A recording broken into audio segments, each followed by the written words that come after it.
Good evening, everyone. Welcome to Film Snobbery Live. I'm your host, Nick Baisley.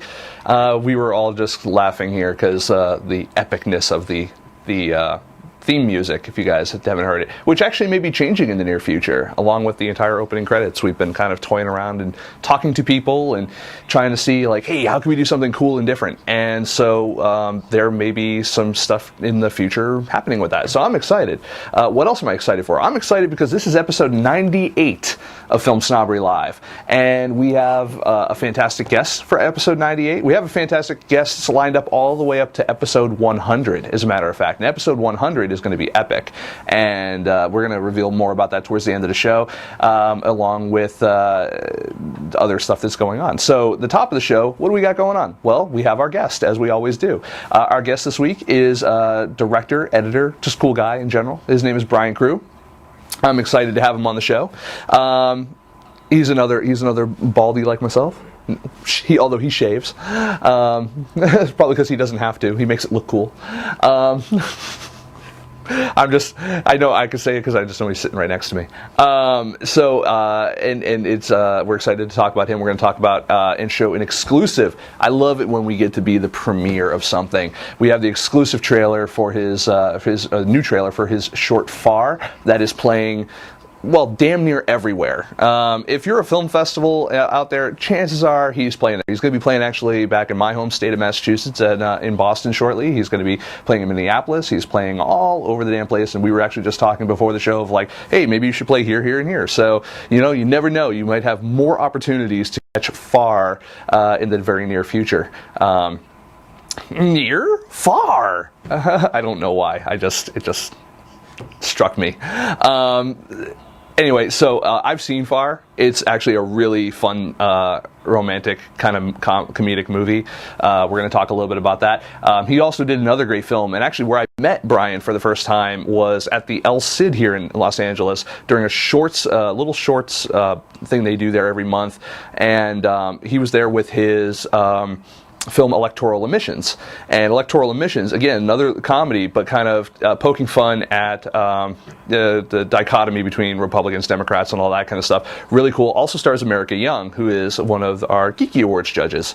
So really cool to see her there as well, and that's actually where we first met. Electoral Emissions is actually a really just fun times. So yeah, so we've got a great show, and after that, remember, for those of you who do watch this show on a weekly basis, hopefully there's more than just me. Remember a couple weeks ago, we did a little introduction to a web series called The Ladies and the Gents.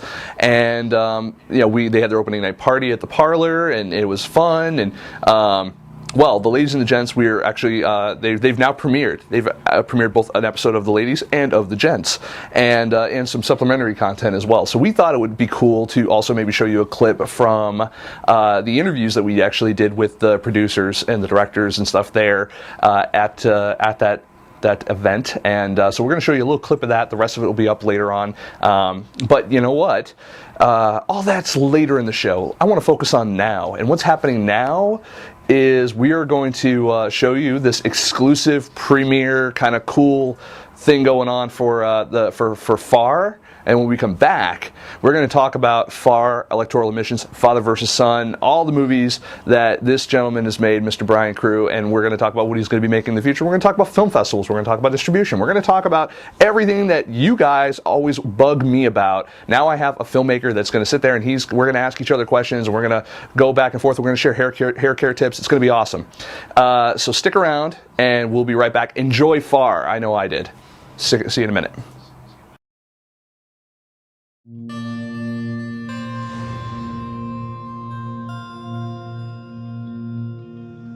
So, what are we doing tonight?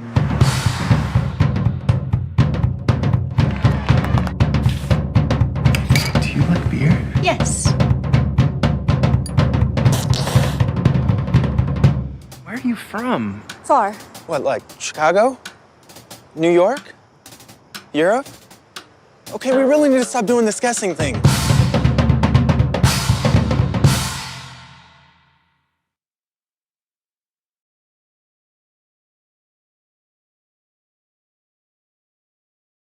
All right, everyone, we are back, and I'm here with Mr. Brian Crewe. Hey, Brian. Hey, how's it going, people? It's good. Hi. Hi. It's great to see you. It's good to see you. We're Look here. at this. It's like we're like twins. We are. We went twinsies. Yeah. It's awesome. Except I do wear glasses too, and unfortunately, Well, we gotta use something to Differentiate. Differentiate. He's the hat. I'm the glasses. I always thought it would have been the abs versus the ab. Yeah. Well, You are a fit human being. I'm sure it's because Thank you're you. running around to all those film festivals. that and yeah. Yeah. A couple other things, but yeah. Yeah, Coke and horse. Well, It's Hollywood. it's the meth. It's the meth. Isn't it always? You know, I could have sworn I saw you on Faces of Meth. That's what it was. I don't want to talk about that. Well, we're off to a great start. It's a beautiful thing, right? So, all right. So, Far. Far. All right. This is your latest short, Yes. but not your first. No. I mean, I've probably done 10 or 12 shorts in my life. Mm-hmm. I started out in film school. We would make 4 shorts a semester. Far was an opportunity to re-enter directing. I got kind of sidetracked in producing. I had a friend, Greg Bishop, who had a film called Dance of the Dead, and we were he was talking about, I need a producer, I need somebody to help me fill in and do this stuff. And I was like, oh, really? And I was like, oh. And before I knew it, he had kind of dragged me into this film, and I was in Atlanta, Georgia, covered in graveyard dirt and zombies popping out of graves. And You were like the nuts. original Walking Dead. we were. I mean, there's a huge community in Atlanta. And It's Yeah. a great city, great tax breaks for those doing budgets. And it's a really fun community. We took over the town of Rome, Georgia. Basically, the town would show up as extras every night to get zombified. Oh, that's awesome. And covered in blood. And then there's a great stunt team down there, Black Knights Stunts, with Neil Zonsager. And Greg had a great relationship with them from his first film, The Other Side. So they were busy creating and doing all kinds of inventive things. And while we were doing that, I was helping Marion Kerr produce her film, Golden Earrings. I actually left. If you see the film and scene in Dance of the Dead where the zombies pop out of the grave, that was my last day on set. They had 3 more weeks of production.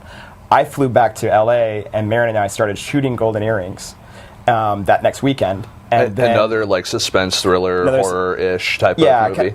Marion's always kind of described it as a Twilight Zone episode. It kind of is. Yeah, I can see that. Yeah, and Far is actually, not to jump all over the place, but I know we're going to. Far is kind of a romantic comedy of a Twilight Zone episode. It's like if Rod Serling had a heart. If Rod Serling has a heart. Yeah. Well, sometimes you gotta bring a little song and dance, a little love. It's it's nice. We did Golden Earrings. We actually finished Golden Earrings about 12 hours before Dance of the Dead wrapped. Oh wow. So we're shooting simultaneously. That's fantastic. Now, as a producer, that's tough, I'm sure. It was a little hectic. I was on the balcony of the set for Marion's film, having budget conversations with the financier and kind of relaying between set and the financier while I was getting ready to run to Marion's set, which was very low budget, and like hold the boom and go take shots. Although I will say that her set reminded me of like Melrose Place, because of the complex type of place she was shooting in. Right. Yeah, I was just like, did she just borrow the set from Melrose Place? She's gonna hate me, but it's just her apartment. No, it's fine. I assumed as much. There's 2 locations in the film. One's her apartment, one's my apartment. But if everyone wants to get a little introduction to Golden Earrings before you make that commitment to either watch it online or buy it, whatever, there is a review of it over on FilmSnobbery.com, so you can go check our older reviews. Just do a search for Golden Earrings, and it will be in there. Nice, and you can also go to goldenearringsmovie.com and see the DVD, and there's a link to the review. Hey, how about them apples? And we also did a review of Far. Thank you. Yes, I know. You were the first review. We were the first review. And the first one in the trailer. The first one in the trailer. I saw that. Yeah. And now you saw that. Mm-hmm. See, that's a pay it forward type of situation. That's how it is in independent film. And speaking of which, you tend to. And while we appreciate you giving us the little cool exclusive little bit on the trailer, you also kind of tend to work with a lot of the same people and kind of pay it forward. And when you work with someone successfully, you try to bring them in later on for other stuff. And absolutely. I mean, it's.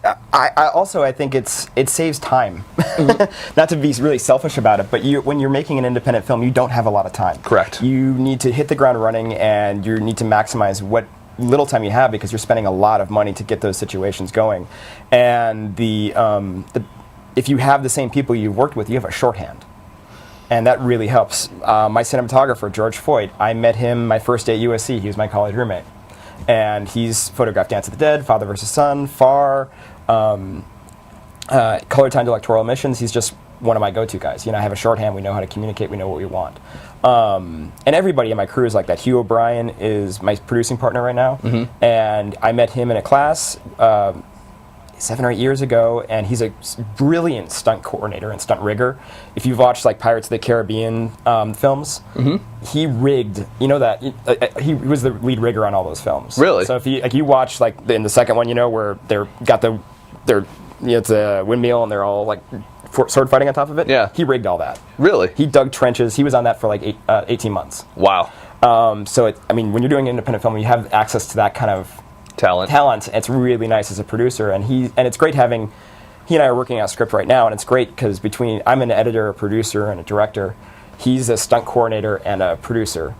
You have all those people basically between the two of us working on the script at the same time, coming up with ideas. It's like it really helps us know how we're going to do something. Yeah, well, it's coming up with ideas, but also keeping those ideas within an indie budget. Exactly. And that was one of the first things. I had this concept for a script that he and I just wrote, and I had the idea, and he was like, "Oh, well, it needs to be one location. How about you put it here?" And that resulted in what this current script is. It's called Building Time, and I wanted to do a time travel movie, and he's like, "What if we set it in one building?"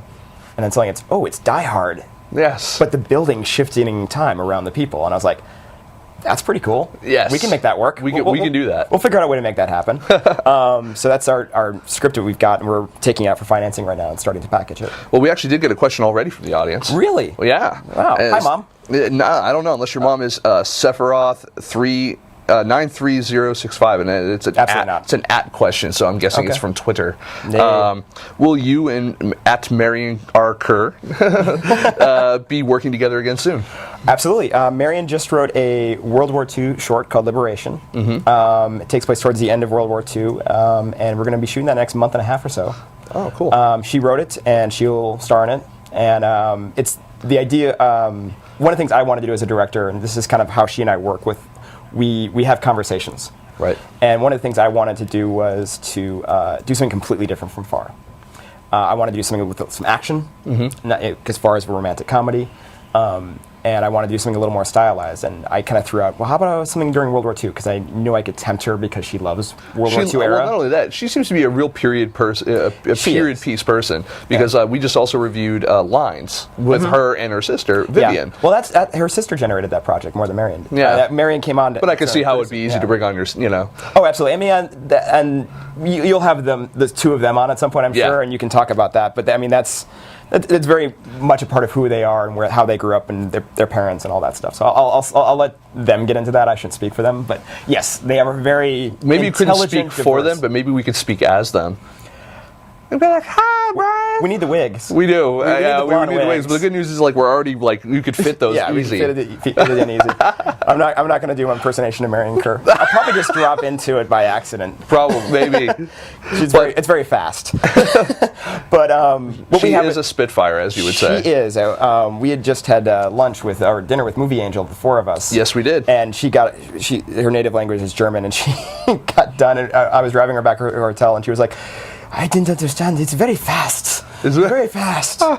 But getting back to the World War II short, yes. I had said to Marion, get me something. Let's do something a little different stylistically. And I said World War II. Got her tempted in by that. And what we came up with was something so different from Far because it will have no music. Right. When Far is very music dependent. Right. You called me out on that in the review. I did. And it's also it's got a lot of fight. It has German, English, and French dialogue.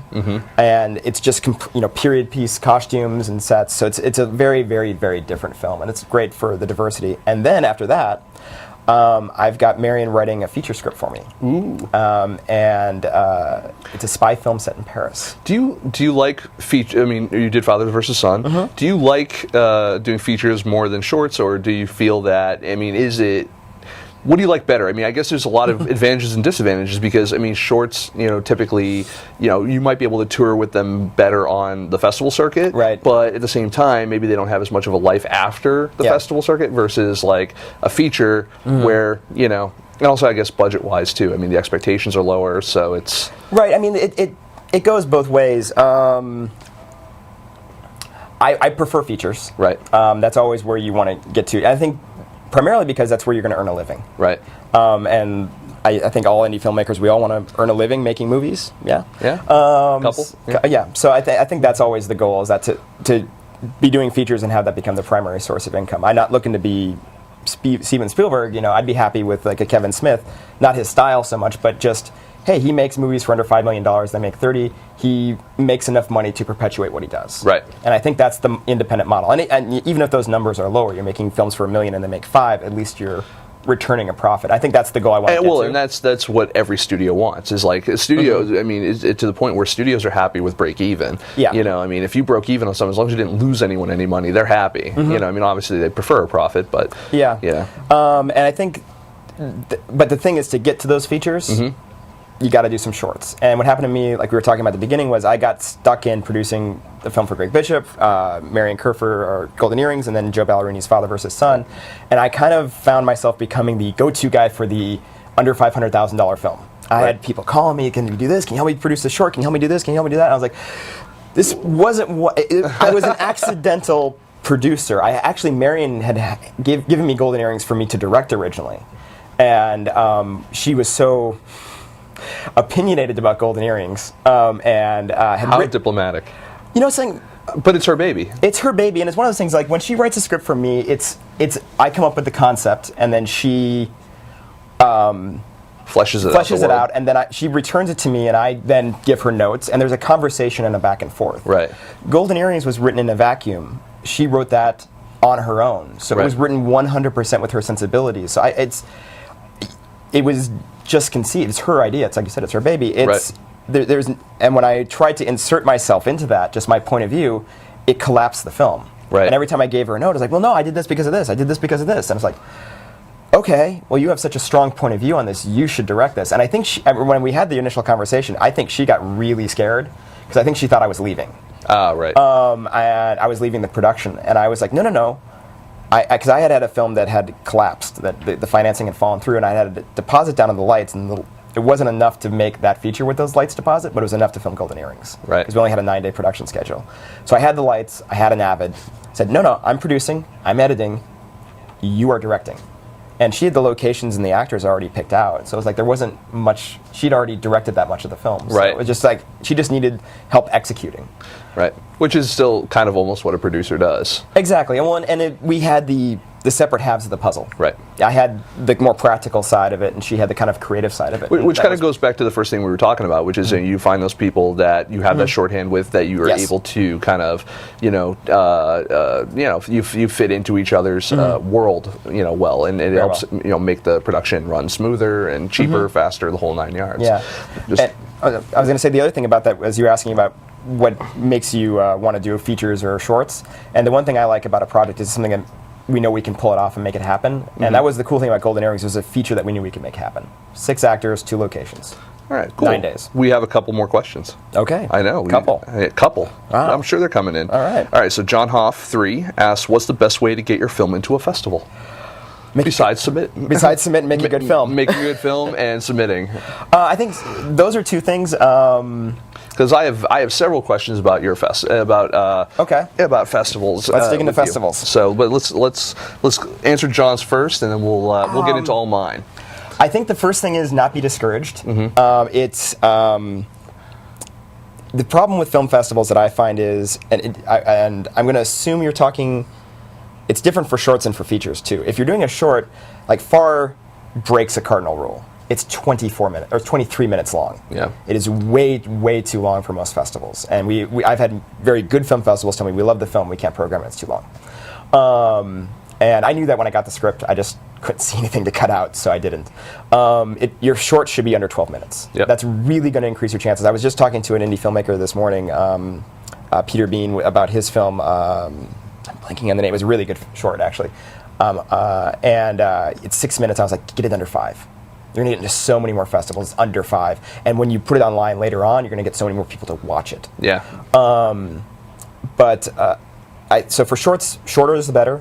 And just submit to look at festivals that are doing films that are like your film. Yeah. So you fit into the makeup of their festival. I'm a big advocate for like not doing the shotgun approach. Like you really should research. I mean, I know it's daunting because there's tons of festivals out there. Yeah. But it's literally thousands. There are. But the fact is, if you're looking for, you need to do the research. Well, you need to do some research. The scattergun approach or shotgun approach does work. Yeah. And FAR certainly has a degree of that. And part of it was me knowing with this project, like you have to budget for your festivals. Yes. You have to know this is part of your production expense. You can't just, it's expensive. Yeah. There's submission fees. You want to send them posters. You want to send them postcards. There's travel expenses. If you can, you want to get your cast and crew out there. And it's not just once you're in the festival, it's how to increase your success once you get to the festival. Yep. But that's another thing that I find is really missing is promotion by filmmakers or whoever's there at festivals. Yes. I mean, it's nice to walk around, you do the parties and all that, but the key for a lot of these is like, how can we put butts in seats? Mm-hmm. Well, I think I would always encourage people once they're in the film festival to. I don't know if we answered John's question. Which was basically how to get into a festival. I think that really was the original thing of just like make a good movie and submit. Make a good movie, submit, and it's gonna understand. I think the one thing I want to say is it is a law of averages. I think when FAR started out pre-reshoots, and we can go into that because we did reshoot 2 shots after our first few festivals. We were doing 1 in 6, and we're more like doing 1 in 4 now. And so there is an odds game. Yeah. You can increase your odds, but the first festival we submitted to, I had a friend who was working at the festival. I won't say the festival or the friend, but she loved the film, thought it was great, gave it to her supervisor at the festival, and they're like, "No, they're kissing at the end, and it's happy. No, this is not our festival." And I was like, "I thought it was an in. I had a waiver. I had the whole thing." No, not at all. So you never know who you're going to encounter in the film festival or how they're going to react to your film. It's not objective, it's subjective. Yeah. So you can't take it personally. It's like an actor going for an audition. You can do the best audition you possibly could. That doesn't mean you're not doing a good job. You still may not get the part. Right. And film festival submissions like that. But once you're in the film festival, you have to if you can go. And I'm facing this right now with FAR. There's a couple festivals I really, really, really want to go to. I'm looking at you, Hill County, Texas. I know you nominated us for Best Short Film, and I really want to go. But it's really hard because I have to miss a day of work. It's about, it's a few $100s to get a plane ticket and get a hotel room and a rental car and do all those things. And I'm really desperate to go to all these things, but sometimes you just can't. On average, how many film festivals are paying your way to go? For a short? Yeah, none of them. None of them. Not I assumed as much, but I figured let's put that out there. Now, features though, that could be different. Features can be a very different thing. I know when Greg was doing Dance of the Dead, he barely had to submit after we premiered at South by Southwest. Although, you want to premiere at South by Southwest, that really helps. Yeah. And once that happened, though, he was getting flown to Spain and all kinds of places. They were putting up hotels. It was great. So, features, yeah, and again, the benefits of features. Shorts are like minor leagues. You're the opening act for a rock band. You're not going to get the grade A dressing room or all those things. You're paying your dues. You're on the bus, not taking the plane flight if you're on a baseball team. I have the 2 questions. One is from the audience. One is from me. Okay. But I really want to ask my own question. But I'm going to ask theirs first. So it's very polite of you. It's from Notepad 333. Well, it's not about me. It's about the audience. Is that Danny Rodriguez? Hope so. Okay. I don't know who that is. I know he's a PA and helped us out in a lot of our films. Well, he said, "Will there be a sequel to Dance of the Dead?" Probably not. Probably not. It was in discussion, and we shopped it around a little bit, and just nothing quite came together. And I think at this point, zombies are just everywhere. Yes. And I think if you're going to do any film in any genre, you should have something new to say. And it's not my place to say this because it's Greg and Joe's film. Joe Ballerini, the writer, Greg Bishop, the director. So if they get something, they get financing, that's cool. So you almost say, like, as far as you know. But as far as I know, yeah. No, they're concentrating on other projects, and they're really cool projects, and you guys are going to like them. And I almost forgot what my question was, but it literally just came back to me. So my question was, in going back to you saying, make a short film, it's kind of it can be, it's the minor leagues, but it can lead to other things. And it's helps you when you're touring, blah blah blah. Okay, so question is, you have guys, I believe it's like Dove Siemens, who says, don't make a short film, just make a feature. Something, and funny, before FAR, I was exactly in that camp. Yeah. Yeah. And what changed your mind, and what made you, I would even say beforehand, kind of believe that? Beforehand, Does it just seem amateur or something? Is that it? no, it doesn't seem amateur. I think this is, and I certainly sometimes feel this way, even with FAR having done it, was that you're going to make your money back on a feature. You're not going to make your money back on a short. Right. Like I'm working on a couple distribution deals for FAR, and I got enough right now to pay my actors their SAG deferments. But I finally did FAR as a short because one, Marion Kerr offered to write it for me, and I didn't want to spend any time writing a short. But she made me this glorious offer of just give me a concept, I'll write you a script. Here's your gift. Yeah, and it was just like, well, I'm not turning that down. Yes. A free Marion Kerr script. If anybody ever gets offered one, take it. It's awesome. And so there was. It took the most painful part of the process out of it for me, which is writing. That my process hurts me, and the other thing was that I realized I needed something to separate myself as a director. That I was known as a producer, that people would approach me as a producer, and that if I was going to go out with Building Time, which you and I were writing at even back then, I knew that I needed something to launch me back into directing. Right. And to make signature, oh, he's a director. And FAR was a chance to do that. And then that's led to other things, actually. It's been great. It has had a snowball effect of, if it wasn't for FAR, I probably wouldn't have done electoral missions. I wouldn't have been hired by Princess Cruises to direct commercials this past year. So it's had a great snowball effect, and now I can say I've been paid as a director, which is very nice going into meetings with studios. It's like, you're not the first person to pay me to direct. It's really an interesting setup as well, because now you have experience not only as a feature director, but a short director, a corporate director, Yes. because Princess Cruise type of stuff. Absolutely. Which is that was that a job that you looked for, or did you get offered? I'm not gonna lie, it's USC Mafia. Okay, I don't know what that is. I graduated USC. Oh, USC Mafia. Oh, USC yeah. Mafia. I thought you said something different. University of Southern California, there is a mafia. And I think this is probably true for any school or any organization that you might be a part of. I happen to have gone through USC, so USC Mafia. And I have a friend who happens to work at Princess Cruises. And she has seen my shorts, and she has known me for the years. I'm really close with her family. And so it was a natural thing when she had something. We were looking for some outside talent. I got just the guy. And it's one of those things, though, it is, I positioned myself in such a way by doing the shorts and doing the films that when the opportunity came up, she could hire me. Right. And I think that's the one thing that, yes, it's part of it's doing your connections, and part of it's putting yourself to work on your own and investing in yourself to make those shorts or those features so that people can turn around and hire you. If you're just sitting there doing nothing, waiting for people to hire you and go, God, I'm so talented, why aren't people helping? Nothing's going to happen. But you have to put yourself on the line. And I think once that happens, then the work will start coming in. Homeboy walked the line. That's it. Now, I don't know. I just felt like saying that. So we have another one. Question. Oh God, what's the handle? Nick Baisley fan. Nick Baisley fan. Nick Baisley Who fan. are you, Nick Baisley fan? You must identify yourself immediately. Are you outside the building stalking us right now? I hope not. We're going to be at In-N-Out Burger after this, so if you're is there, say hi. We want to know. Yeah, I mean, definitely. It's the great Although mystery. from what I heard, this person is in my home state. Boston? Well, Massachusetts. April 16th, the Boston International Film Festival. It's Tuesday, 5 o'clock. FAR will be playing there. Come up and say hi. I'll Yes. tweet a picture so he can see your face. Yes, do that. That would be Yes. awesome. So, You're going to okay. be there, right? I'm gonna be there. You're going to be there, so Yeah. that'll happen. Yeah. And we'll get to see a really good movie. Yeah. So a definitely few. do that. Shorts program. Yeah, they actually do program pretty good flicks over That there. looks good. I haven't seen him yet, but that's good. The question for Brian from Nick Baisley fan is: does the USC Mafia kill people? I can either confirm or deny that question. It kills careers, maybe, right? I can either confirm or deny. I want to talk about film school for a second. Please, I've done it too. All right, good. So we did this.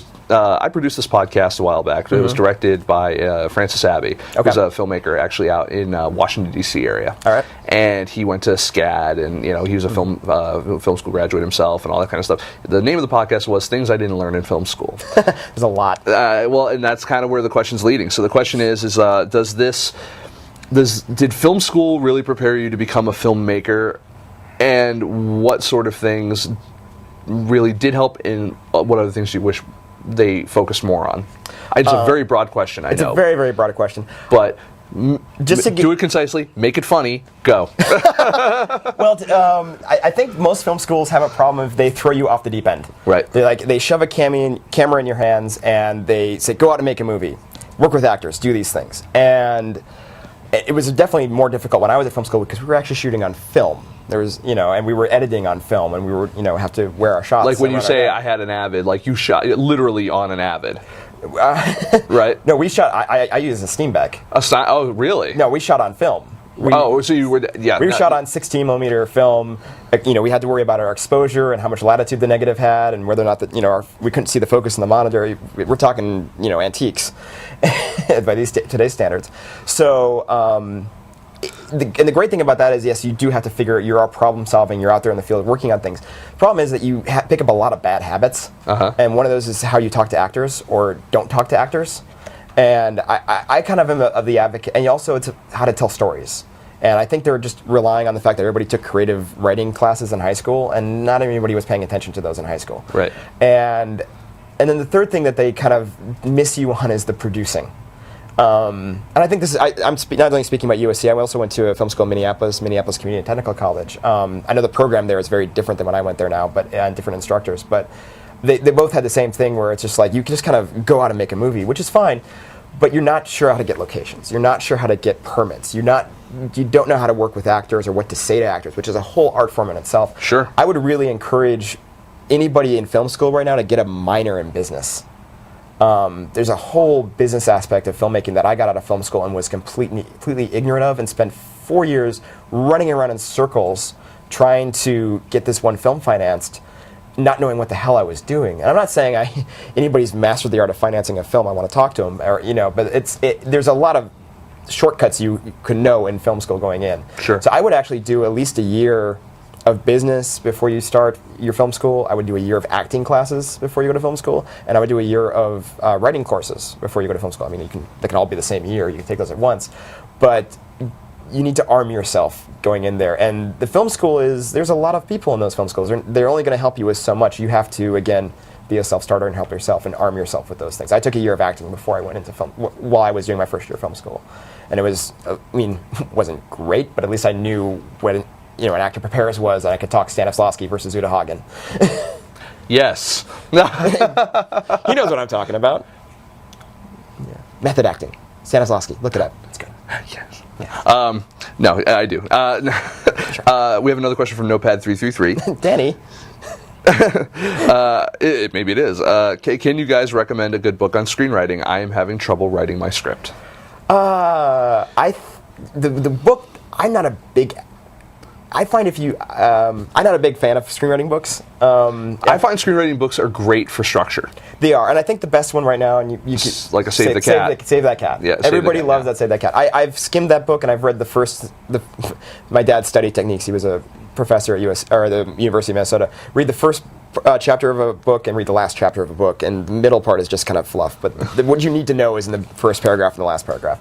And Save That Cat has some great stuff in it. It's really good. I know some people. I have friends who just, if they're watching now, they're laughing at me because they utterly swear by this book, and I'm always like, I find film. If we all write scripts from the same book, right, all our scripts are going to be exactly the same. True. And there are exceptions, but it's good to know the fundamentals, and Save That Cat is a good one for the fundamentals. Yes, Save the Cat is awesome. My recommendation for that actually is, believe it or not, I don't go to screenwriting books. Again, I go to screenwriting books for form. Mm-hmm. But if it's ideas or literally structure and stuff like that, I feel you really can't go any better than reading like classic mythology.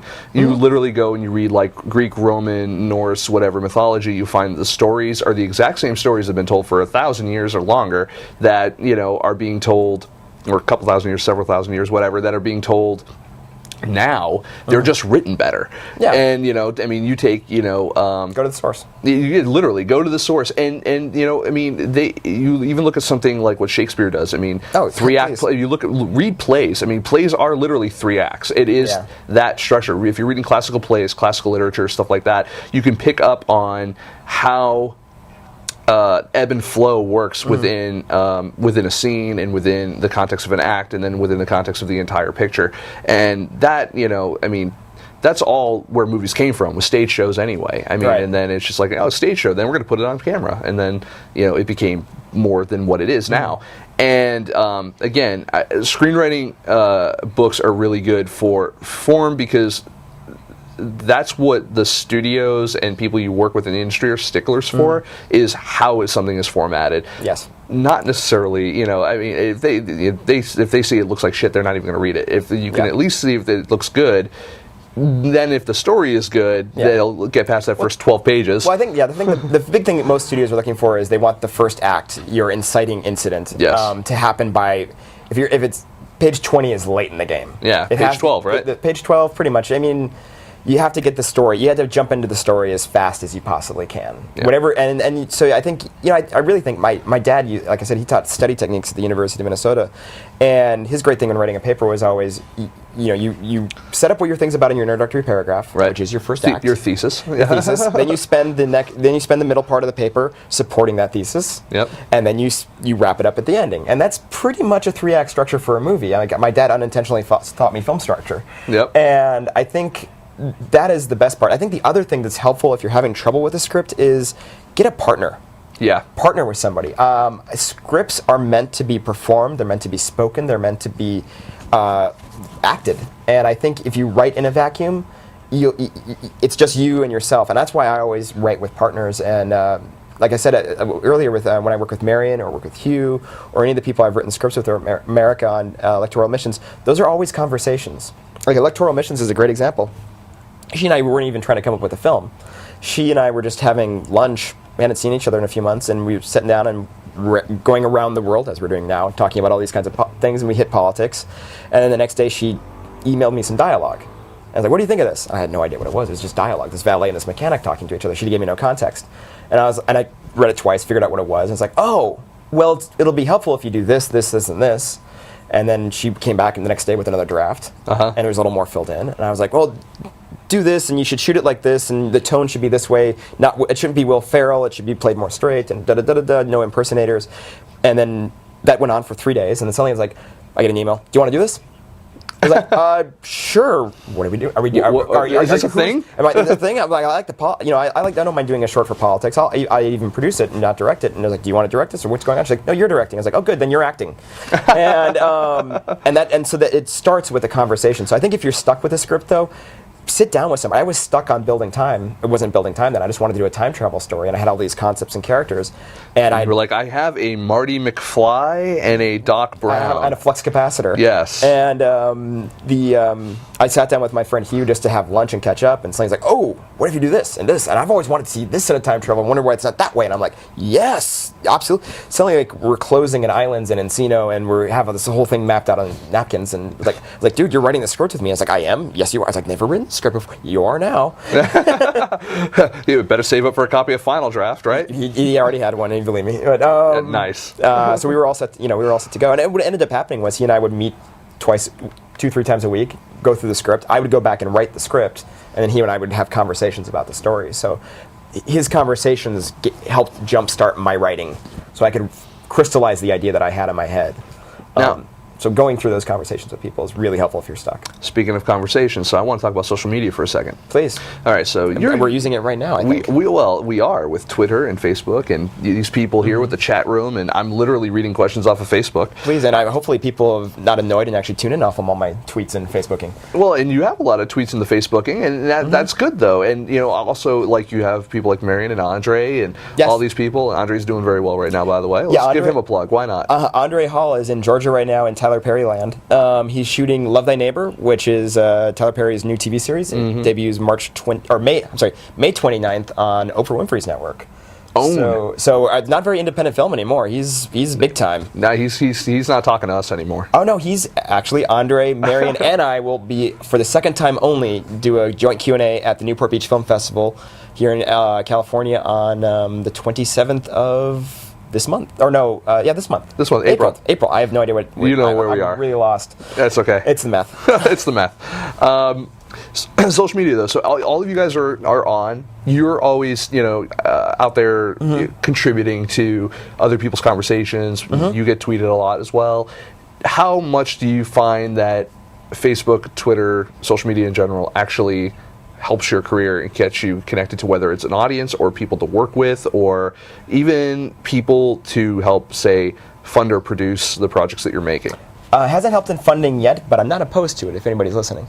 But it has helped immensely in all those departments. And sometimes, like, I'll give you the great example. We were doing FAR, and we are trying to get a red camera. Right. And I'm financing this out of my pocket. And Marion turned in a script that was going to cost a lot more than I thought I was going to spend on it. And it was a choice between doing a red or using my DP's 5D. And we did use the 5D for certain shots, but really wanted to use the red. George had done a short for Greg Bishop called Birds of Anger, which is Angry Birds meets the Birds. If you haven't seen it, it's pretty good. I haven't seen that. I kind of want to see that now. It's pretty badass. And George was shooting that, and then he'd gotten a camera deal from this camera house and said, well, why don't you call them and see if we can get the same deal? Right.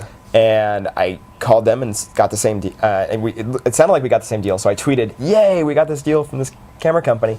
And then I got a call a few minutes later saying, "Actually, we don't think we can do that same deal." But a friend of Marion's, who Marion had met because he went to the Indie Spirit Film Festival in Colorado Springs the year after we premiered Golden Earrings. I know that festival very well. It's an awesome film festival. I really recommend it. If you get anybody from Indie Spirit's listening, I submitted FAR. Please, I want to get in. I want to come back. I'll make it a call. I'll make a call after we get out of here. All right, sweet. Well, I think I've already talked to. I know the festival director. It's okay. I'm friends with him on Facebook. You know. Well, Golden Earrings won the audience award for best short film. Fantastic! And it was an awesome festival. If you guys go, it's a mini South by Southwest in Colorado Springs. We got there. They knew all my cast's names, not just their names, but their character names. They named a drink after us at the bar. It's just an amazing film festival. I'm really excited for it. And they moved it from spring to October. Yes. Yep. Now, and those guys are cool. I was actually really happy when I was traveling. Completely gone off topic. That's okay. When I was moving out here, I ended up meeting them because I stopped in Colorado Springs. That was really the only point I wanted to make. But social media was social media. Anyways, so we're. I hope somebody's following those. But we got. That's okay. This is not for them. This is for me. Okay. But anyways, I sent this tweet out saying we got this deal from the camera house. They called me back a few minutes later saying I don't think we can follow through in the deal. But Tom Vaughn from Texas, who had played Indie Spirit the year after we had played there with Golden Earrings, saw the tweet, knew Marion because he had asked her if the festival was worth going to, and she of course replied yes. And he was working with the camera house, and he was like. Started tweeting, "Oh my God, you're working with Marion and da-da-da," and like connected all these little Twitter pieces. And suddenly I was like, and I kind of private messaged, I don't think it's happening. It's like, no, it's happening. Sure enough, we get the red camera we need, and Tom shows up on the restaurant scene and is an extra in the middle of the night for us the whole night. That's cool. And I mean, and that's the kind of, and now Tom's was very good just today. He's from Houston, Texas, and we're playing Houston, Texas, May 20th, World Fest, or not May 20th, April 20th, it's a week from Saturday. At 3 o'clock, and he was tweeting it for me and Facebooking it and inviting all his friends from Houston to come to my festival. So it's a network of people. And if you guys have not been able to follow half the dates that this guy's spouted out, you can always go over to www.filmcrewe.com or directly to farshort.com. Or farshort.com. I was just saying, like, all your dates for everything. They're everything. But yes, because I know I made the front page. I was like, wow, look at that. I'm on here. You're here. It's worth my time. I got to promote it, right? I'm going to take an hour out of my day to talk to somebody. I might as well tweet about it and Facebook about it. I wish so many other people felt that way. No, that's great. Yeah. No, I know. It's premiering a trailer. It's premiered. It's now premiered, which will be on the webpage shortly after we get off of here. But it will be. I'm excited. Yeah, I'm excited. He's excited. I'm excited. This is my excited face. Ooh! He's very excited. All right. He's like, I'm not going to be able to I won't let him talk. I'm just going to keep him laughing. That's fine by me. It's fine by me. At least look, it just keeps me from crying. You know, it's just like I laugh or I'll cry. If you get both at the same time, then you're having a good life. It is, right? I don't know. I don't act. Keep trying. Keep trying? Keep trying. No interest. It's like people are just like, do you want to be a filmmaker? I'm like, no, I don't want to be a filmmaker. You know why? I see what you do. I don't want to do that. Yeah, it's so much easier to be back and be like, you know what you could have done better? My mom's a high school counselor, and she has students sometimes ask me, what would you I'm thinking about going into film. What would you recommend? And I was like, well, if you can picture yourself doing something else, you should go do that. Yeah. As fun as it sounds and as cool as it sounds, because we're on the internet and on TV, so obviously it must be cool. But it is a hell of a lot of work, and you get rejected more than you get accepted, and like Notepad was having trouble with his. I'm assuming that's you, Danny. Is having trouble with his script. It's just like it's a lot of work, and it's a lot of self-motivation. It's a lot of being alone, looking at a screen, just going, something. I need an idea, please. But that's what social media is for too. Is a little bit of that boost when you need it. That little bit of ego boost. Yeah. Ego boost. I have this many followers. I can't let them down. No, definitely not. No, believe me, you definitely. Wait, how many followers do you have? Too many. Humble brag. All right. It's 25. We just hit 25,000 this week. 25,000 followers. Yes. He was telling us here in the studio how many followers he had beforehand. He's a very important person. I'm huge in Japan. I'm huge on Facebook. So you're huge on Facebook. You have a lot of followers on Facebook, don't you? Or followers for your stuff, don't you? It depends. They're all kind of scattered around the different films and stuff. But I can always use more. Facebook.com/farshort. Exactly. And where else you can find you on Twitter? Twitter.com/FilmCrewe. Correct. Crewe spelled with an E at the end. Yeah, my last name is Crewe, so I thought I'd steal that. Yeah, Mr. Brian Crewe. He's the Brian I like. He's a good Brian. I like him. I have Brians in my life I don't like. This Brian though is the shit. As opposed to the other one, he's just shit. He's just shit. Yeah. Yeah, totally. So probably getting way off topic with that, Brian. Don't really care. Stole your girlfriend? What happened? Stole my life, my dignity. Wow. Can we get a last name? We could put a hit out on him. We have from the USC Mafia. There's lots of people watching right now. If you can give us a state and an address, I'm sure one of them will track him down. I could definitely do that off camera. We're getting a head shake from our operator back there. That's because the operator knows what's what. He knows what's going on. Okay, I have no idea. I'm just like encouraging trouble from other people. Yes. That's basically what the director does. It just encourages other people to do crazy things. Yeah. Yeah. You know what? That's kind of true because he encouraged me to do something crazy, and then I met this guy named Brian. Brian, leave it at that. The relationship he was not the working relationship did not go well. Okay. I made sure to say working relationship. It's not like if you want to hear that story, we'll be at the Universal In and Out after this show. Yeah, definitely. Yeah, for more on this and other things, we'll be at the Crisis Center down the road, aka In and Out Burger, aka my gym. There you go. Curls. Nice. Where else can we find you? I think we hit the big ones. You can do Facebook, Instagram, Plurk. I am on Instagram. I'm on Facebook. I think that's one thing for independent filmmakers. You should be on every platform possible. I have a Google Plus. I never check it, but people can find me there. The more places, we were joking earlier today in text messages, and he was like, can we put it on MySpace? And I'm like, sure. Yeah. I haven't checked it for 4 years, but if you go to my myspace.com/filmcrew, sure enough, I posted it today. So if any of you are watching from MySpace, please let me know. I want to know that actually was a successful post. Yeah, no kidding, right? But you should be out on all those things, so people can find you and communicate with you. Yeah. I think that's the biggest thing. Is I think a lot of it's different for the actors, I know, because actors and especially actresses usually encourage stalking. But for directors and behind the scenes people, it's like you need to be out there and accessible and let people know where to find your stuff. So if you're hiding yourself, don't do it. Be everywhere. Be open. Do you find that social media is more of a time drag for you for work, or does it take you away from work, or does it contribute to your work? It can do both. It can. Okay. It can do both. Especially because my day job is editing. Right. So that it can be very distracting. I actually have kind of started a rule: if I'm really in an intense edit, I'll just leave my computer at home and I'll turn the phone off. Yeah. Because you can. Writing and editing are kind of the same thing. You're writing by yourself. You're creating the final story. You're not interacting with other people. So any kind of distraction on social media is so. There are people on here, and they like me, and they want to know more about me. And we're all filmmakers. We're narcissistic. We want to get those people in with us and get all that attention. Do you ever get a hater? It could be a critic. It could be anyone. Like, has anyone just been like, Well, you didn't like Father vs. Son. I did. So does qualify? I don't know. I wouldn't call myself a hater. Yeah, You yeah, converted you're me not a back. You brought me back with both golden earrings and. We did golden earrings first, but yeah. Right, I think but- it was released second though. Yeah, I'm trying to. I was trying to think like in what chronology did I review It's everything. okay. But you brought me back with Far. Right. You brought me back with Far in Yeah. a big way. No, I haven't really got any haters. Not yet. I don't know. I haven't. I'm just participating in this. I have no idea what the reaction is out there. I could Right. have a ton of hate mail on my phone right now. I want to check. But You're like, it's all from Nick Baisley. it's all from Nick Baisley fan. Stay away from him. He's mine. Yes. No. I'm gonna get to Boston. There's gonna be a hit out on me there. And that's the place where the hit will take. Exactly. I don't know, I think- I'll be the subject of Ben Affleck's next film. I was going to say, I think we've got our mafia is a little bit more intense than the USC mafia. I'm not even holding that competition. I cede. Although I have some USC Mafia people in Boston There you go. that are coming out to the screening, so Oh, fantastic! And, we spread far and wide. They're coming out in Houston too. do you like the travel? I do like to travel. Actually, that was funny. We did the Berlin Independent Film Festival, and I had never been to Berlin before, and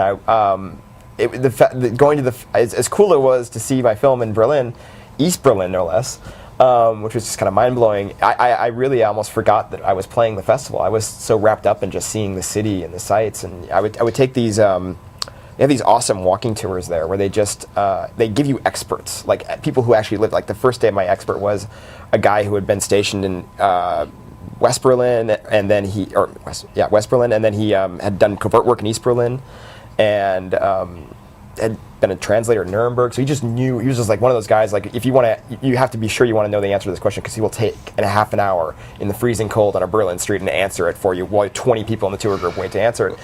But you're walking around and like there are bullet holes in the side of this building from World War II when the Russians came in, and you're standing in a room where Hitler stood, or you're standing in the spot where they burned the books. And it just was mind-blowing. And I kind of forgot that I was there for the film. I was just enjoying the thing. But I think that's one of the cool things is as a filmmaker and a storyteller, you have to be kind of a reservoir for everything, all these experiences, so you can spit them back out. So I think traveling is a huge part of that. I mean, you go to Germany and you go do these walking tours, and does it ever register for the people who are doing the tour, giving the tours, the tour guys, that they're just very uncomfortable? You're just like, show me where they killed all the Jews, and they're just like, and I'm from Hollywood, by the way, but I want to know where they killed the Jews, and they're just like, that was a long time ago. Thankfully, nobody. The tour guides are actually like I took a Third Reich specific tour, so they're taking you to those spots specifically. They know their audience. They don't. You don't have to say that. They know what the audience wants to. They want to see those historical spots. I mean, and we saw other things that were from Frederick the Great's era, or back in the 17th century and stuff like that. We saw some amazing things, but He was just pretty okay. I mean, I think they were exaggerating with Frederick the Great. maybe. Yeah. I was kind of impressed. I actually liked that he was trying to bring diversity to Germany in contrast to what Hitler was trying to do a few hundred years later. Yeah. But We will not have any of that. no, this is not Frederick the Great. We will tear that down. All of a sudden, we're on Hogan's Heroes. The funny thing I saw was the people who live in Berlin who were passing the tour groups, and they kind of just stood there and kind of was like, Do they look at you guys the way that everyone here looks at like the Hollywood bus tours? a little bit, Yeah? a little bit. At one point, I looked at one of the guys who was like kind of like shaking his head at the tour group, and I kind of stepped to the side and said, "How's he doing?" He's like, "He's getting most of it right." I think it was more of a Russian accent, but you get the point. Yeah. Right. But the funny thing is, what I loved about Germany is that, and this isn't to be actually serious, was that they have a huge responsibility to what happened in their country. This is just something I learned that going there was that like they put the Holocaust. There's a Holocaust memorial for each one of the groups that was attacked during that period, and the Jewish one is right by the government. So if you go to work for the German government every morning, you have to pass that. Wow. And you have to know going to work that morning that what you do could lead going back to fascism or lead to a Holocaust. When they, at the end of getting into How history, fucking depressing. Yeah. Like on an Alan Rickman like how fucking depressing is that? it was pretty bad. Yeah. Well, I mean, they had all those sanctions levied against them in 1818, and at the Treaty of Versailles after World War I, and they were like, in the treaty is like, you're probably not going to pay this off till 1987.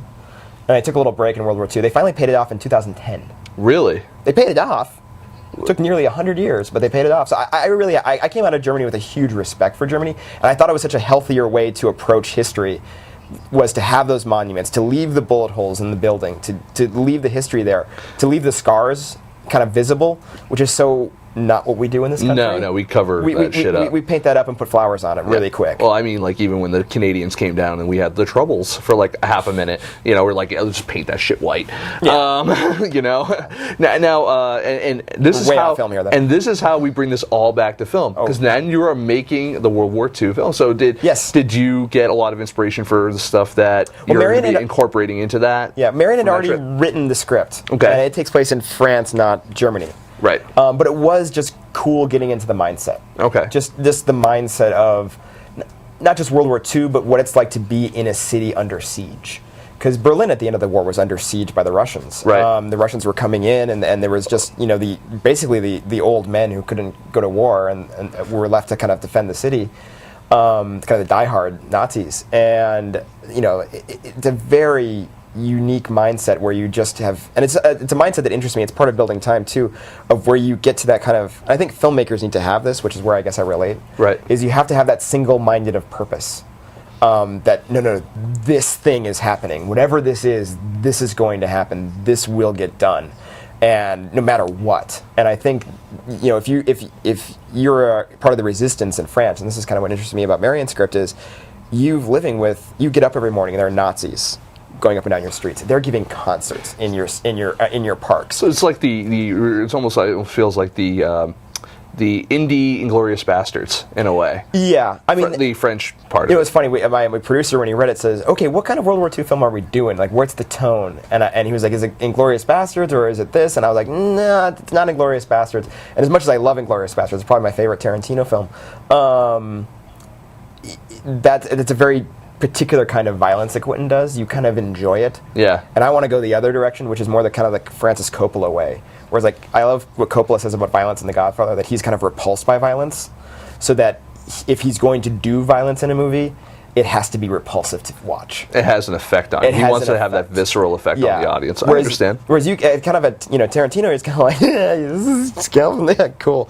You're kind of enjoying the violence, right? You know, that's I think the deadly thing about using Nazis, and sometimes it works really well, like in Raiders of the Lost Ark. The Nazis are such great villains that you can kind of do anything you want to them. You get a clean slate. You can kind of do whatever. It's like Taken did the same thing with Child Molester. It's like, child molester, kill that fucker, man. I do whatever that. Liam Neeson, go after that guy and beat him to the ground, because you have that perfect bad guy that's so awful that you can just do anything you want to. And I think, depending on how you use those bad guys in movies. The real, like, the villain. Yes. Like, where, like, the audience is actively rooting for you to hurt them. Yes, absolutely. Yeah. And, you know, and you can do some sick shit to those people, and that's okay. And it's like, I would say child molesters and Nazis have a very common frame of reference for people. Yes, and this is coming from two skinheads.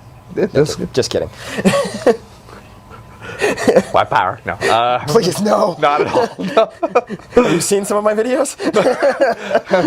Yeah, and they came off really racist. I don't know why. God, I hope the Prop 8 video we did a couple years ago didn't become not that bad. No hate. No hate on 8. I have a picture on my website. I want to do one of those. It's good. I want to do one of those little no hate campaigns, because I like them. Yeah, it's great. You come and donate to the thing at like a hotel where they have one of their events, and you can have one of those pictures taken. Sweet. Had it done like 3 or 4 years ago. Marion and I had done a short in reaction to Prop 8 called Choice, which you can watch on choiceshort.com. I'm sensing a theme. Yeah, there's a theme. Well, Choice is a little expensive as a .com.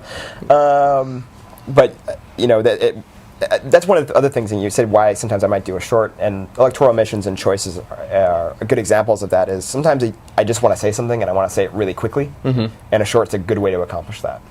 And if I want to be topical, I'm sure I can always go back to the short. And I also happen to have, the nice thing about having Michael Huffington produce Father vs. Son was his ex-wife is Ariana Huffington, so when I did Choice, he got me a blog account at the Huffington Post. Nice. So I can post anything I want on the Huffington Post whenever I want. All right. So well, I'm just going to redirect my RSS feed for FilmSnobbery to you, and well, I've only posted there twice. Damn it! I try not to abuse it. Abuse it? No kidding. No kidding. I have to make movies and cost. Oh, we're getting minutes. No, we're getting minutes just because of what time it is. Oh, okay. I don't really give a shit. But everyone else here I know gets tired and Right. they get There's all one person cranky. being paid. Yeah, there's one person being paid. They're on It's the clock. not even me. And yes, and Oh wait, it's not me either. No, I forgot that. No, we waived your appearance fee. Damn it. Yeah, that's happening. Well, it's been fun. But it has been fun. That's- So you gonna hang around for a little bit? We're going in and out. Yeah, we're going in and out. getting some So you burgers. can hang out. I gotta go wrap up the show. Okay, you could. All right, so ladies and gentlemen, I'll mock you from the sidelines. Mr. I know you will. I'm Mr. Brian Crewe, and we're going to be right back. And if you want to ask me any more questions or follow-ups, just tweet me at FilmCrewe, FilmCrewe, and let me know what's up. Because he'll be sitting here waiting for me to finish the show. I'm having panic attacks. I haven't checked my phone since this whole thing. I'm really nervous right now. Yeah. I'm going through withdrawals. It's bad. It's bad. So it's just get the hell over there in the chair so I can check my phone. all right. Well, what we're gonna have to do first is we're gonna have to show you all these beautiful folks out there. This little ad from this place. I don't know. You might have heard of it before, called Hot Pixel Post Production. Sounds It familiar. just happens to be where we are, and pretty hot. It's hot. It's hot, and the pixels are just flaming. I don't know. But if you guys are out there, we're going to talk more about it anyway later. But if you're looking for really good post production, coloring, sound mix, 5.1 sound mix, the whole 9 yards, visual effects, this place Flaming is the place. pixels. Yeah, everything. This place is the place to go. I mean, hell, even if you just want to come in and get a bottle of water and hang out with us, it's a place to go. Just. Fucking Toss. movie. Finish the toss. Finish the toss. I'm an editor. Cut this shit out. No. I should have you edit the episode. You'd be like, I get There's back. two editors. Like it's the girl on 5. camera over here is an editor too. She wants to cut this. Come She on. does. Just get to the toss. The show's the literally poor 5 man's minutes. hand is shaking behind the camera. Well, that's just because he's old and he's high on coffee. All right, fine. Hot Pixel Post Production ad. We'll be right back. See you in a minute. Okay.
And that was our trailer for Hot Pixel Post Production. I mean, come on, edit, color timing mix, audio mix, the whole 9 yards.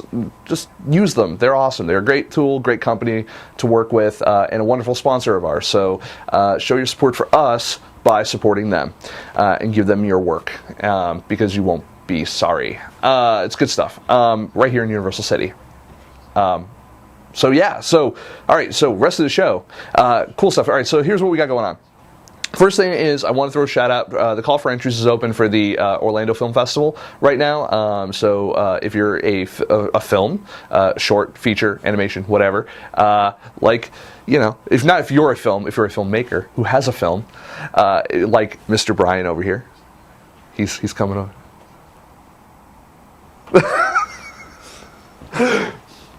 That's why I love having guests in studio. This is what your dollars have gone to for us to move out to LA, so I could have him come in behind me and go, hi. So what was I going to say? Shit, now you threw me off. Orlando Film Festival, submit there. They actually have, it's a festival I've been to a few times now. We did a documentary about it called Nick and Jerry Get Off, OFF, Orlando Film Festival, and that you can go check out at, and I think it's nandjgetoff.com.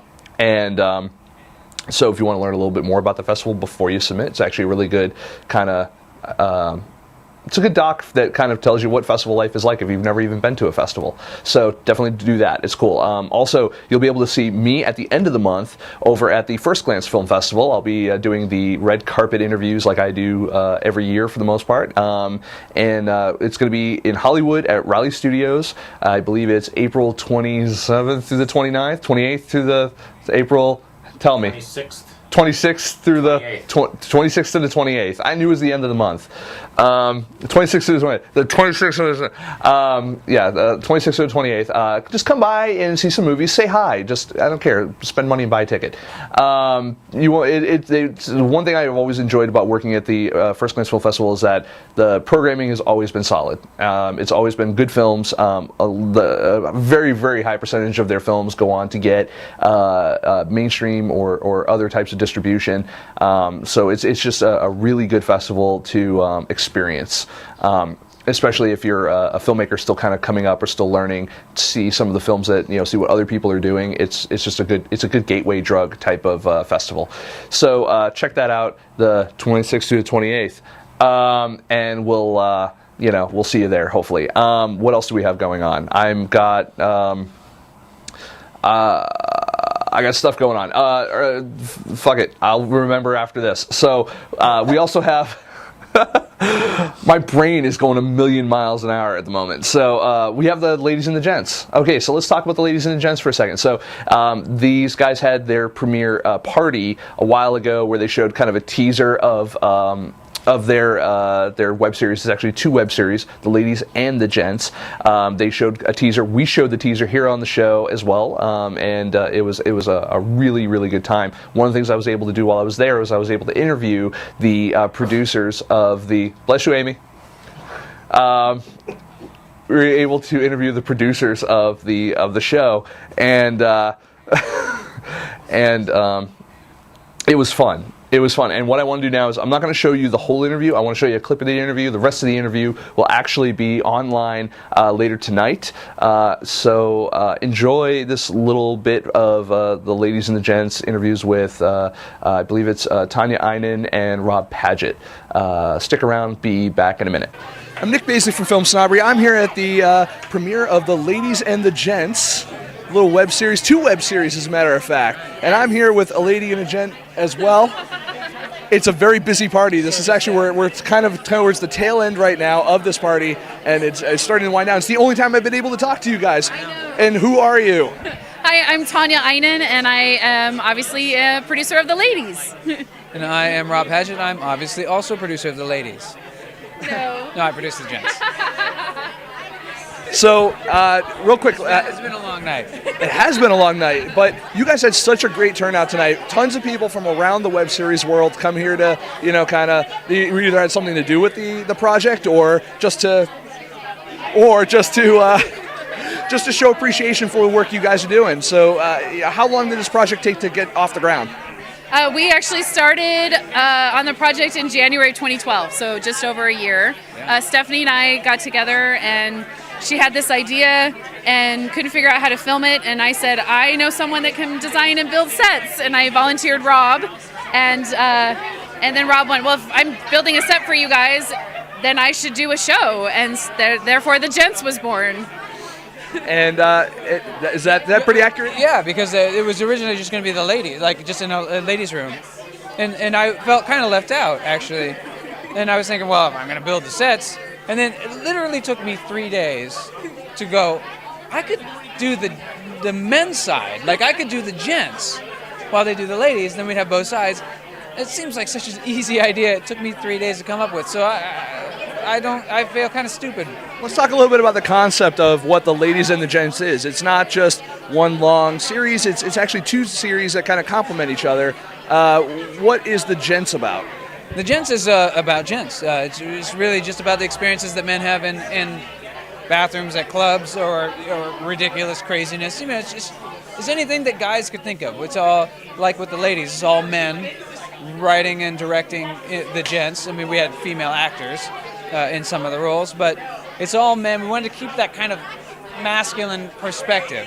And not that we're the most masculine men in the whole world. I saw way too much eye contact in those clips. There was a lot of eye contact. That's true, because a show about people doing this would be boring. I mean, that could literally be the whole show. You ever want to freak out a guy at a bathroom stall or something like that? You just come up, give him a little shoulder rub.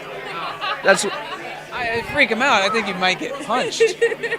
Now, when it comes to the ladies, and I'm assuming it's pretty much just the flip side of what the gents is, what is the biggest difference between how ladies are in a bathroom versus guys?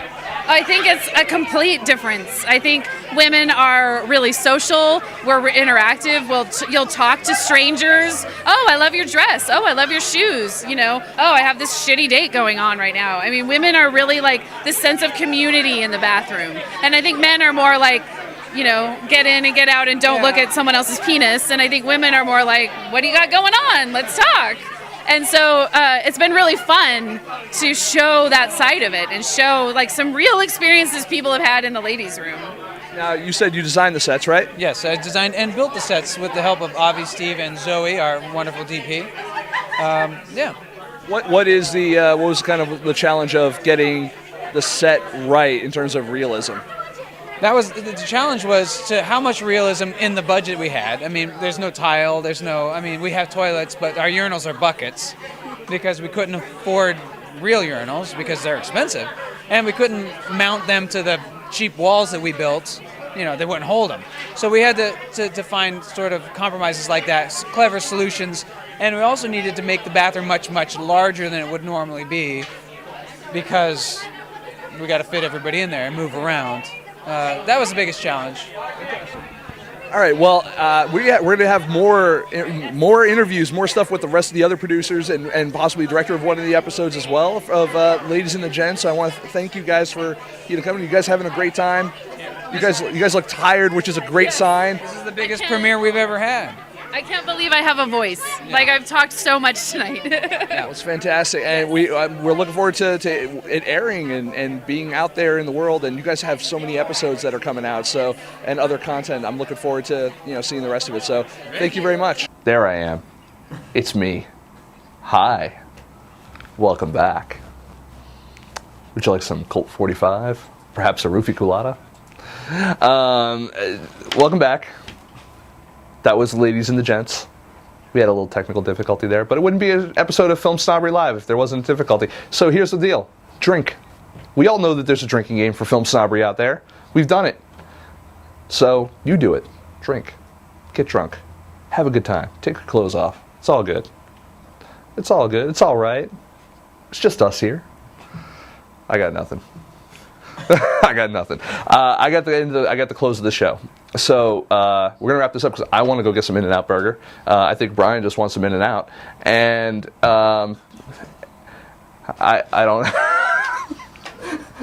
That's what you get. So and Amy just wants to be away from all these men. So. Yeah, I guess we're going to be going. So I want to say thank you. I got some sponsor plugs I got to do. Obviously, thank you to Hot Pixel Post Production for having us here, as I always do. Definitely check them out here at Universal City here in California. It's awesome. They do everything post-production wise. Yeah, that's them. All right, so we also have Sony. I want to talk about Sony for a second. So Sony Vegas Pro 12 is what I prefer to edit on, only because I am apparently too frittata to do Final Cut. Because I tried to last week. Amy can attest to this. I was like, I need help. I have this thing. It's kind of quick. Just need to make like 1 or 2 cuts. I gave it to her, and I'm just like, I don't know what the hell to do with this. I'm looking at Final Cut, and I was just like, I got nothing. So she was just like, you just have to do this, and then you do this, that, and the other thing. And I was like, that looks really hard. I'm like, with Sony Vegas Pro, all I do is I drag my stuff over, I capture my footage, I drag my stuff over, and it works. I make my cuts, it's real easy, it's what I learned to edit on, and you know what? I don't care what anyone says, I'm going to continue to edit on it, because fuck Final Cut, alright? That's what I'm saying right now. You heard me, you said it, Avid, fuck you too, I don't know. Adobe Premiere, alright? Up yours. I don't know, I've got nothing. I really like Sony Vegas Pro. They've always been very good to us. They were our first sponsor 5 years ago, and they will continue to be our #1 sponsor. Probably not much after this, after I've said fuck you to everyone else. But That's how good they are. I would think they would like someone to evangelize with that kind of passion. We're just like, yes, fuck our competition. Absolutely. We would say it ourselves, but it would look dickish. So Sony Vegas Pro. I'm sure I've got something else. Submit to the Geekies, the Geeky Awards. Their entries ends April 30th. And they've got all the geeky categories and stuff like that. You've heard me talk about it on other episodes, but you definitely should check it out because I am a host, not a host, I am a host, but I'm a judge for them as well, and that's going to be fun to see all your stuff. I can't remember the specific categories I'm judging, but either way, Short film. It's geeky. I don't know. I'm not short film. I know who short film is. It's someone... One-shots and web series and one-shots. Oh, that ought to be interesting. Okay, so I can't wait to see your one-shot and your web series. Just gonna put it all up in my eyeballs. I'm gonna hear it with my earballs. It's gonna be awesome. So I want everyone to join us next week. Next week we have a fantastic guest. She's running an awesome Kickstarter campaign right now. Definitely, you can check through our feed or go to Kickstarter.com. Check it out. Check out, it's Andi Timoner. She's going to be on. She's going to be talking about what she's up to. I had interviewed her.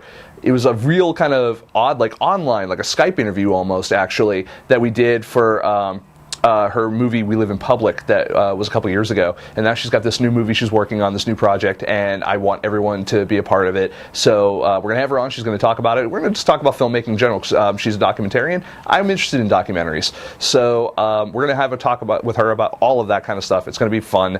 Definitely join us for that. That's next Thursday. Still same time, same channel type of deal. 7 p.m. Pacific Standard Time over at FilmSnobberyLive.com. And that's the end of the show, I think. You can always follow us, obviously. You can follow us at twitter.com/FilmSnobbery, Facebook.com/FilmSnobbery, Instagram.com/FilmSnobbery, Pinterest.com/FilmSnobbery, FilmSnobbery.com. I've also put a real shout out to, we have a bunch of new writers on the site that we just kind of brought on, and I'm really, really excited because we're starting to kind of plow through reviews again and I'm excited because we're now actively accepting submissions again, and it's great to read them, and I just want to let all of our writers that do watch this show, hopefully like one of you does, that you're all doing a really great job so far. I'm looking forward to it. We have a brand new horror column coming out. It's that's out right now. It's got a couple of posts about it called Psychopompous.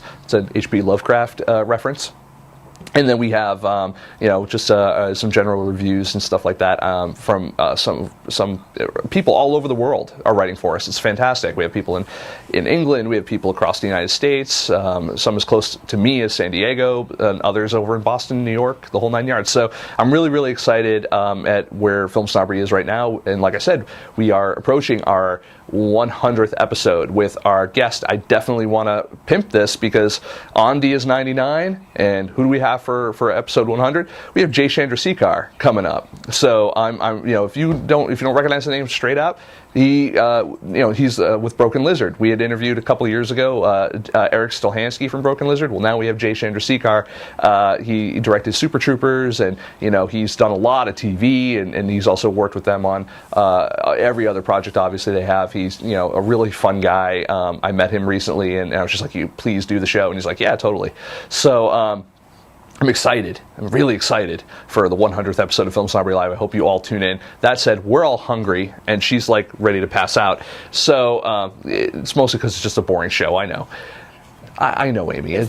I'm sorry. I apologize. Just because it's bad. It's bad. Yeah. No. Yeah. Okay. All right. Well, that said, everyone, we'll see you next week. Good night.